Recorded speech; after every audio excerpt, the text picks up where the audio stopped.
거룩하신 하나님 아버지, 우리가 비록 연약하고 부족하지만 하나님의 은혜를 입은 자로서 이 땅에서 빛으로 소금으로 살게 하시고 항상 기뻐하며 쉬지 않고 주의 도우심을 간구하며 또한 범사에 감사한 귀한 삶을 살게 하시니 감사합니다.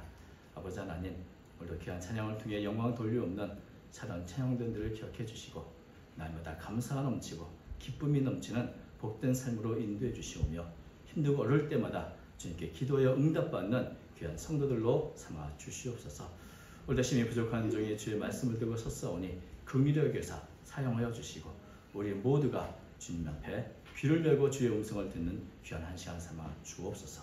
우리 주 예수님의 이름으로 기도하옵나이다. 아멘. 요즘 이 감사에 대한 주제로 쓴 책을 보면은 예를 들면 이런 책들이죠. 하루 3번 감사의 힘, 감사하면 보이는 것들, 감사하면 달라지는 것들, 감사일기, 감사 최고의 힐링, 감사의 습관이 기적을 만든다, 내 인생을 바꾸는 감사 레시피, 감사의 재발견, 이런 책들 제목만 봐도 무슨 내용인지 알 것 같죠? 대개 모든 책들이 감사가 얼마나 중요하고 감사하면 많은 유익을 얻는다. 참 감사할 때 얻는 유익이 얼마나 큰지 모르고 또 삶에 대한 어떤 긍정적인 어떤 변화를 일으킨다. 이런 주제로 이렇게 내용이 적혀 있습니다. 특별히 강조되는 것 중에 하나가 감사일기, 감사 노트. 그래서 하루에 5분이라도 이렇게 감사한 일들을 쓰면서 다시 한번 삶이 달라지는 그런 간증과 같은 글들도 많이 있습니다. 감사 얘기를 쓰면서 늘 그의 평범한 하루로만 생각했던 하루하루가 특별하게 바라보게 하게 되더라. 이런 간증도 있죠. 그래서 이 감사하는 마음, 또 감사하는 습관이 우리의 삶을 회복시키는 회복의 탄력성의 비결이다. 이렇게 말하는 경우도 있습니다. 죄송한데 물 한 잔만 좀 갖다 주십시오. 그래서 이처럼 세상이나 사물을 이렇게 바라보는 시각을 바꾸어서 감사의 어떤 것이 무엇인지 찾고 또 그래서 삶을 이렇게 시각을 바꾸는 것이 굉장히 중요한 일이고 이를 위해서 감사일기나 또 감사 노트를 쓰는 것은 중요하다는 생각을 하게 됩니다. 이런 감사를 통해서 참 많은 유익을 얻게 됩니다. 그런데 이렇게 감사가 주는 유익을 너무 강조하는 글들을 읽다 보니까 이런 생각이 듭니다. 주객이 좀 전도된 거 아닌가? 내가 참 너무 받은 게 감사해서 감사할 뿐인데 나중에는 감사가 주는 유익이 너무 크니까 이런 유익을 얻기 위해서 내가 감사해야지. 이렇게 되면 이게 뭔가 주객이 바뀐 것 같은데 하는 생각을 하게 됩니다. 또 더 나아가서는 감사의 대상이 좀 어긋나는 경우도 있죠. 참 오늘 주부에 제가 좋아하는 시인의 시를 이렇게 한 편 실었는데 감사라는 제목의 시입니다. 예, 감사합니다. 제가 잠깐 낭송해드리면 이렇습니다. 감사, 박노해. 오늘은 아무 일도 없었다. 한감이라는 선물을 받았다. 오늘은 몸이 아파 누웠다. 몸에게 반성하며 감사했다. 오늘은 좋은 일이 있었다. 힘든 시간들에게 감사했다. 오늘은 실패가 있었다. 그래도 난 아직 죽지 않았다. 내일도 새로운 만남과 선물이 있으리라. 오늘 다시 준비하며 새롭게 감사할 뿐. 이 시인이 변화가 많은 일상에서 모든 면에 감사한 마음으로 긍정적으로 자신의 삶을 바라보는 것을 보면 참 귀한 마음이다 이런 생각이 듭니다. 그런데 우리 성도들의 감사는 여기서도 한 걸음 더 나가야 되지 않을까 하는 생각을 하게 됩니다. 지금까지 참 힘들고 어려운 그런 삶을 버텨온 나의 몸에게 감사한다.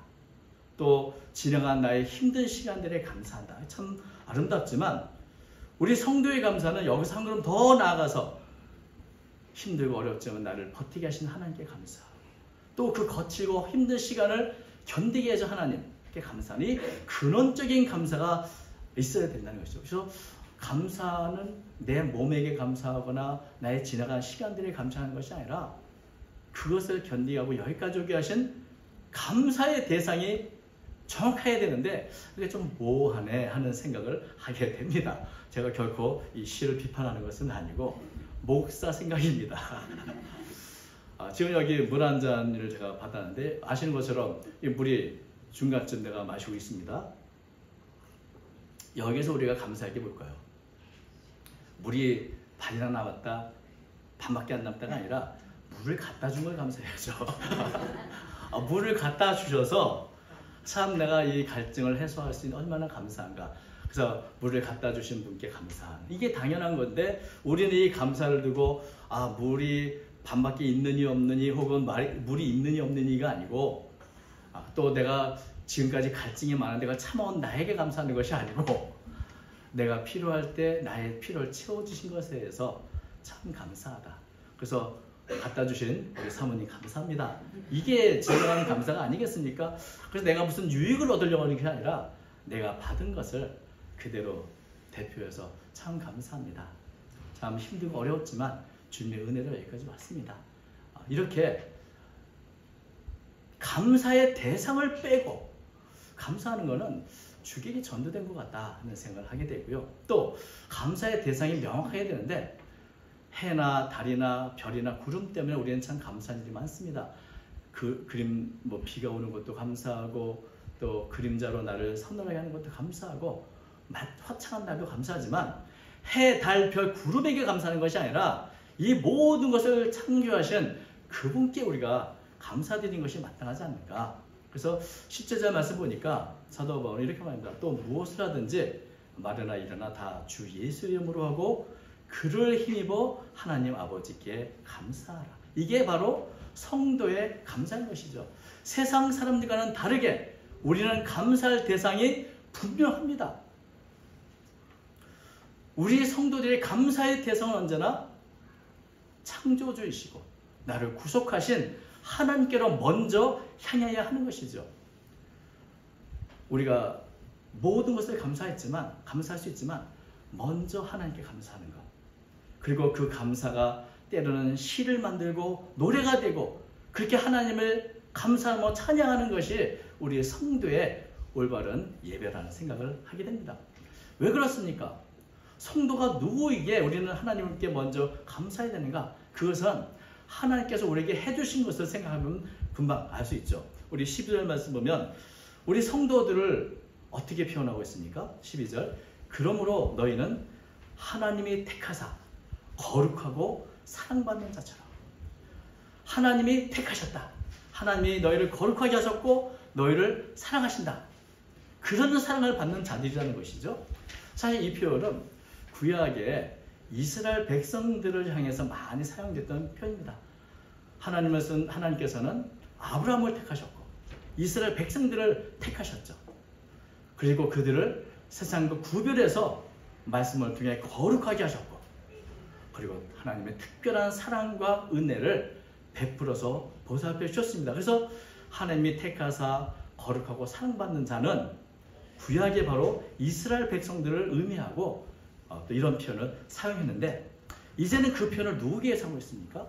예수 그리스도를 믿는 우리 성도들 향해서 너희들이 하나님의 선택한 사람들이다. 너희들이 하나님께서 거룩하게 구별된 사람들이고 특별한 하나님의 사랑을 주시는 자들이라 이렇게 말씀하는 것이죠. 우리가 보통 사람이 아니라 하나님이 이처럼 나를 선택하셔서 거룩하게 하시고 사랑받는 자가 되게 하셨다는 것. 그래서 우리가 예수님을 통해서 나의 삶이 달라진 것. 이제는 하나님의 보호와 은혜를 받는 하나님의 사랑받는 자가 된 것에 대해서 우리는 참 그렇기 때문에 모든 것에 감사할 수 있는 것입니다. 예수를 믿으면 우리의 생명이 달라집니다. 신분이 달라집니다. 그래서 이제는 하나의 백성으로서 우리가 살아가게 되고 그로 인해서 우리는 내게 주어진 모든 것들이 하나님이 내게 주신 선물인 줄 믿고 또 그렇게 알고 우리는 감사하게 된 것이죠. 성도에게는 예수를 믿기 전과 너무나 다른 삶을 살아가게 됩니다. 이전의 생각은 너무나 다르죠. 오늘 이 골로새서의 말씀은 사실은 그리스도인이 어떻게 살아야 되는가에 대한 대답을 주는 말씀인데 골로새 교회는 바울이 세운 교회가 아닙니다. 바울을 통해서 전도를 받았던 이 에바브라나 혹은 빌레몬을 통해서 세워진 교회인데, 아직 말씀의 기초가 약하다 보니까 늘 이단들 혹은 잘못된 교훈 때문에 많이 흔들렸습니다. 이런 골로새 교회의 형편을 에바브라가 감옥에 있는 바울에게 알려주었더니, 바울이 사실 한 번도 보지 못한 이 골로새 성도들을 향해서 감옥에서 쓴 편지가 바로 골로새서이죠.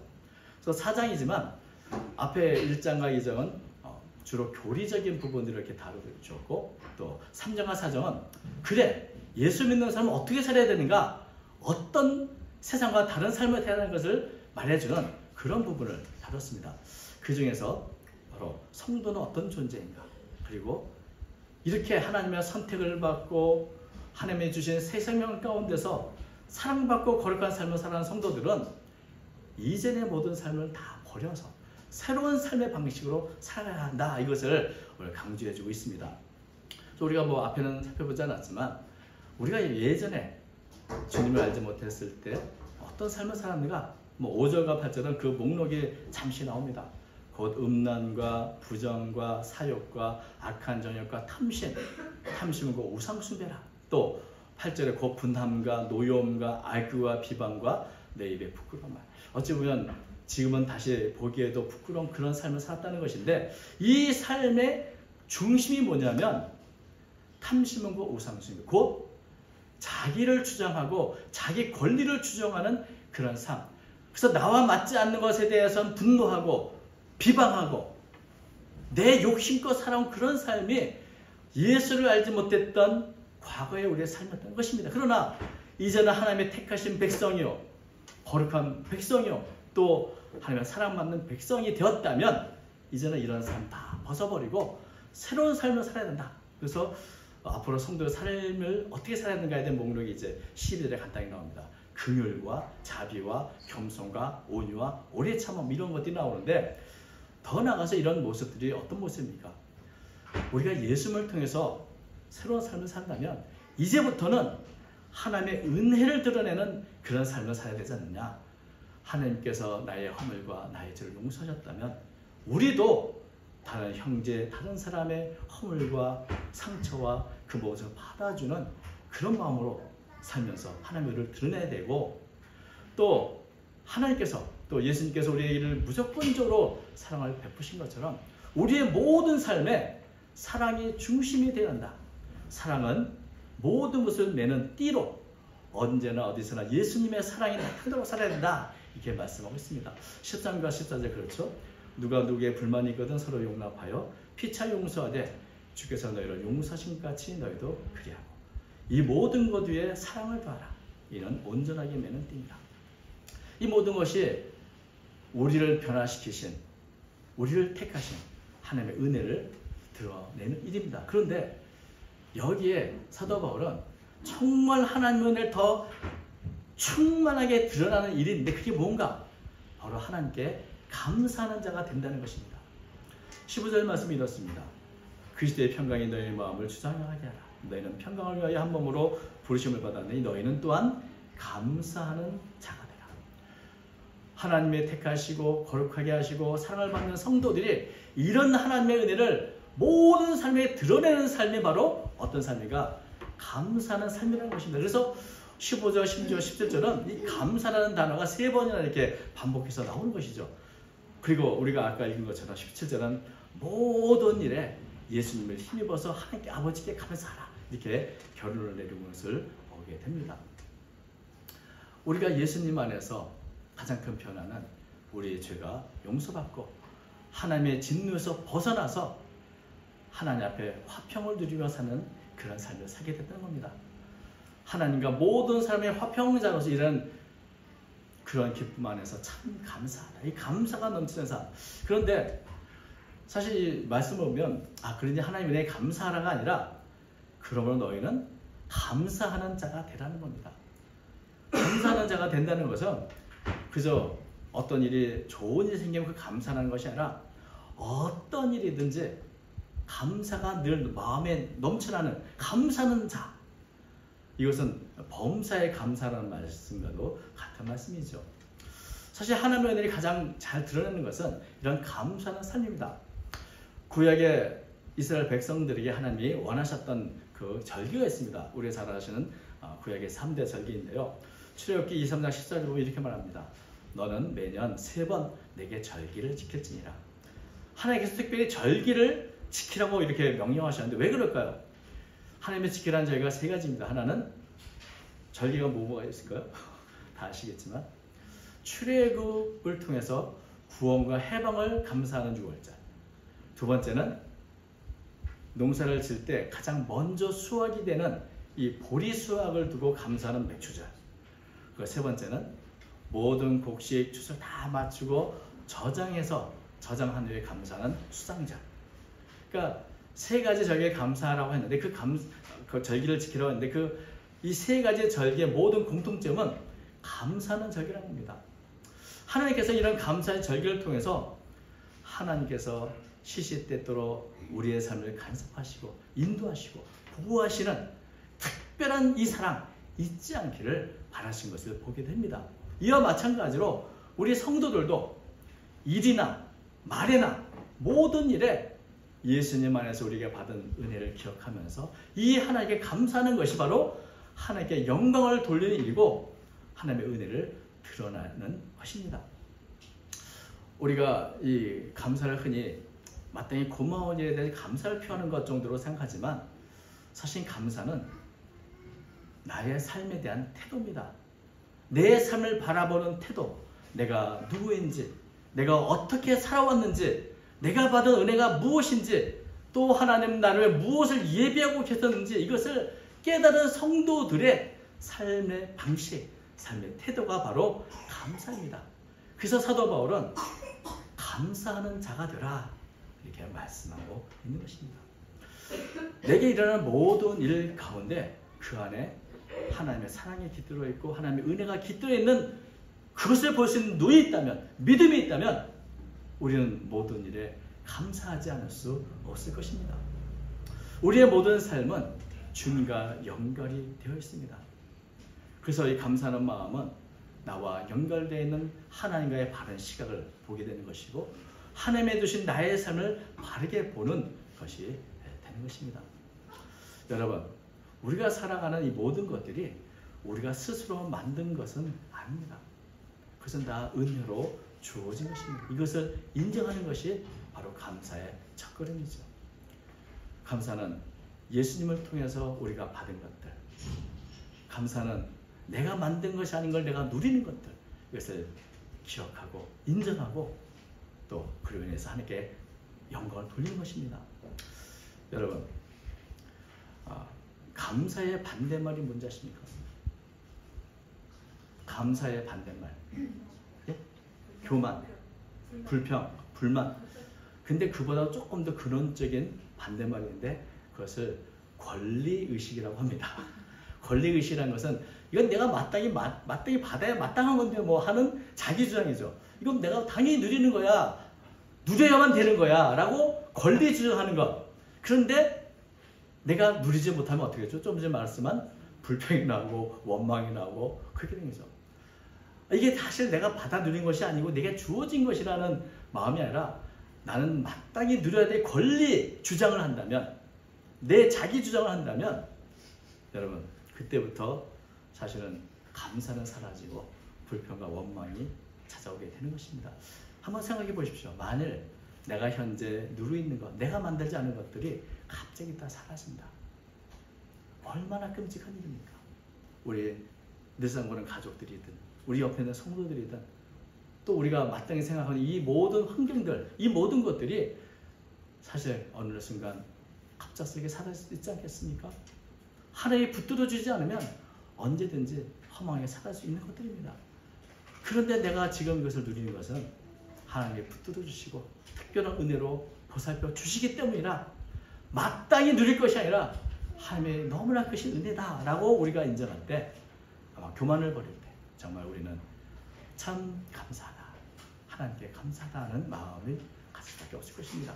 그래서 어떤 시각과 어떤 마음, 어떤 태도로 삶을 사는가, 여기에 따라서 어떤 문제든 불평거리도 될 수 있고 감사거리도 될 수 있는 것입니다.